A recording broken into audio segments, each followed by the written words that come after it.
All right, so we've got German unification here. German unification is a process that's going to take a number of steps that we're going to go through from 1862 to 1871. Otto von Bismarck is known for calling this unity through, quote, iron and blood. So just the fact that war was able to unify the German states. So you have a picture here of the Grand Ogre, and it's supposed to be Bismarck essentially eating everything up.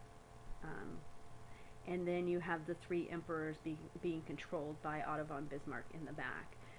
So you've got the Russian emperor, the Austrian emperor, and the French emperor. French Emperor Napoleon III, all being controlled by Bismarck.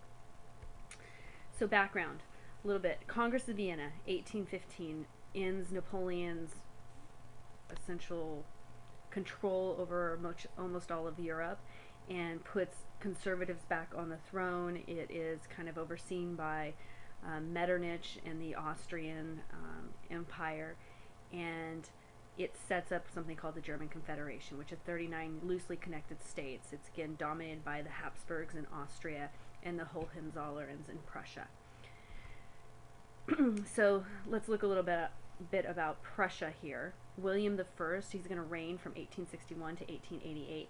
He is the Prussian king. He is a Hohenzollern, and he needs help because he has come into power after the 1848 revolutions, and he has what's a liberal parliament, and he's trying to strengthen his military, because that's what Prussia's about, is strong military. But the parliament is saying no. They want to limit the Prussians' power, and to say that the king can't raise taxes and can't get any support for his military. Iron Chancellor, or the Chancellor Otto von Bismarck, who is the king's representative, is going to come in and give the Prussian king advice and help to lead the Prussian king and Germany to unification. So Bismarck is at the bottom. Notice that we have a damsel in distress here, and Iron Chancellor is going to come to the rescue. So we're going to start to have a little bit of a superhero theme. So Bismarck, he is the Iron Chancellor, superhero as he could be called. His superpowers are the things that he does. He listens to no one. He's a conservative, but he's a nationalist. He fights liberals using nationalism, keeping them in check by saying the most important thing is national unification, and then not giving them their liberal goals.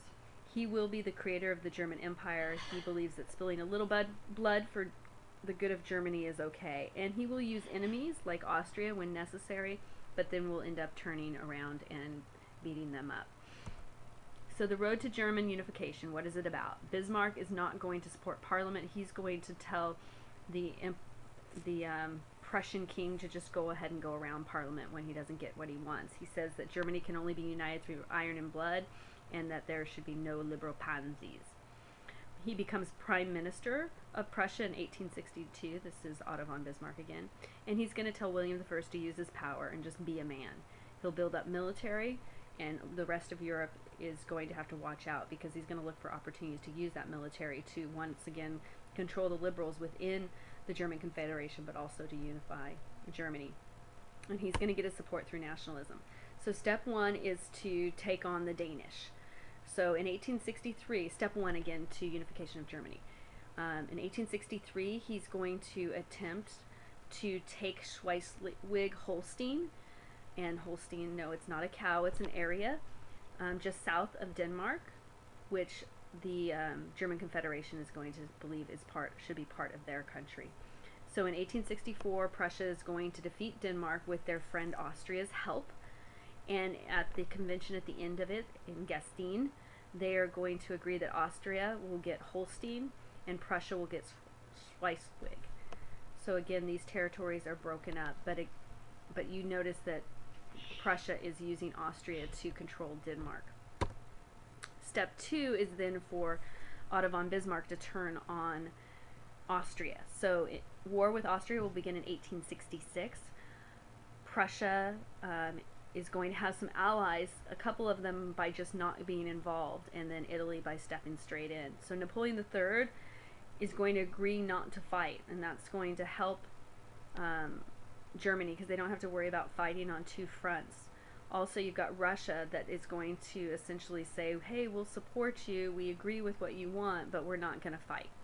And then the only country that's really willing to fight is Italy.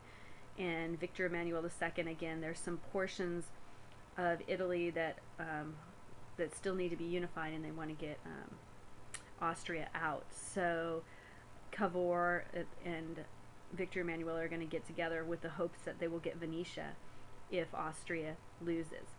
So Austria is outnumbered, and the result is that in 7 weeks, it's called the 7-week war, Austria will lose Venetia, and the goal for Prussia was to exclude Austria from German affairs. So essentially push Austria out and say, Austria, you're not part of the German Confederation. Prussia's in charge of the German Confederation. So they actually didn't really want to gain much land. They just wanted to gain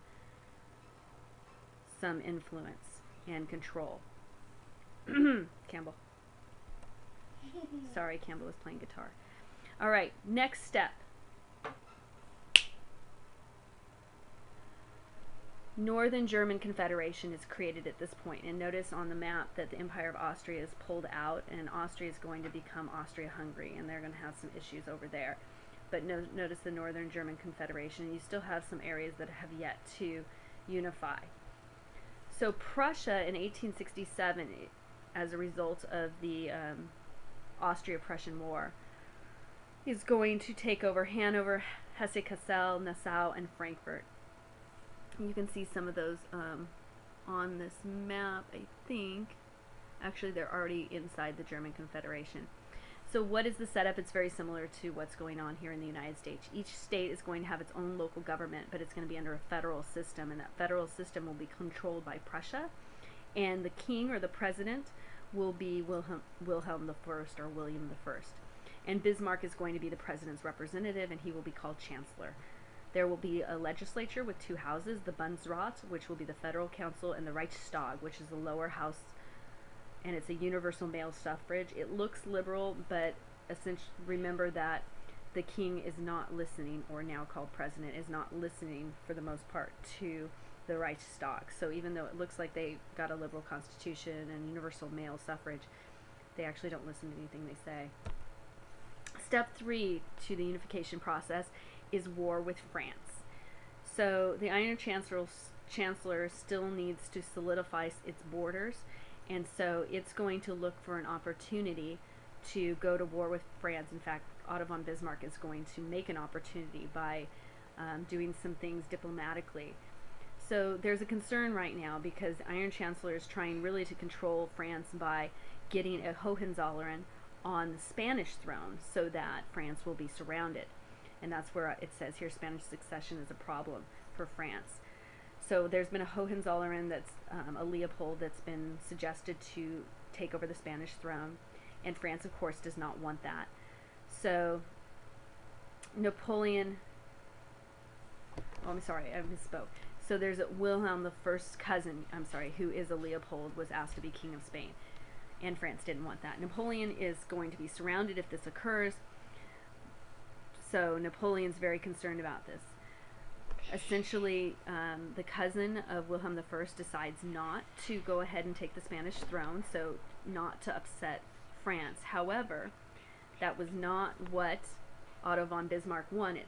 So he is going to try to get this war started by essentially miscommunication. So there's something called the Ems telegram, which is suggested to have started this war. And what the telegram is it's a conversation between a ambassador from France who is talking to the king of Prussia, and that ambassador is trying to ask the king of Prussia to agree that there will never be a Hohenzollern on the throne in Spain. The Ems telegram says that the diplomat when they asked that, was essentially shunned and sent away, and the king said that he could never agree to that. Well, this telegram was published in such a way by Otto von Bismarck to make it seem like the ambassador from France had been totally, what's the word I'm looking for, had been offended. He made it sound worse than it was, so that Napoleon, who has kind of a little man syndrome, a little bit of a complex, feels like his guy got disrespected. And so Napoleon takes this telegram, and the way and it was actually reworded by Bismarck to sound even worse on purpose, takes this telegram and shows it to some of his leaders in France, and they decide to declare war on Prussia. So Prussia actually got the war started the way they wanted to, but they didn't have to start it. They got to make, they look like the victims and France looked like the aggressor, just because Napoleon III couldn't handle his diplomat being a little disrespected. So Napoleon's going to declare war on July of 1870. Napoleon's actually going to get captured in this war. Going to have some major losses.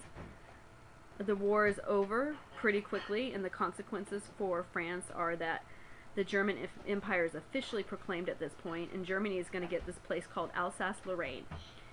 And France is going to have to pay money to the German government. So it's a pretty big victory for the new Germany. And Alsace-Lorraine will be an issue in World War I, so keep an eye on that, because France is going to want it back, and it's going to be one of those things that they're going to fight over. So now it's official, 1871, and we have a unified German Empire. It is essentially a military monarchy. Nationalism will win over liberalism, just like in Italy. Conservatives, for the most part, are going to retain power because they are in charge of the upper house, and the Reichstag, even though it's universal male suffrage, has pretty much no power. And I think you should contrast this or be aware of what's going on in Queen Victoria's England during this time, and how much differently they're dealing with their country and their people than the continent is. So that's the end. Enjoy.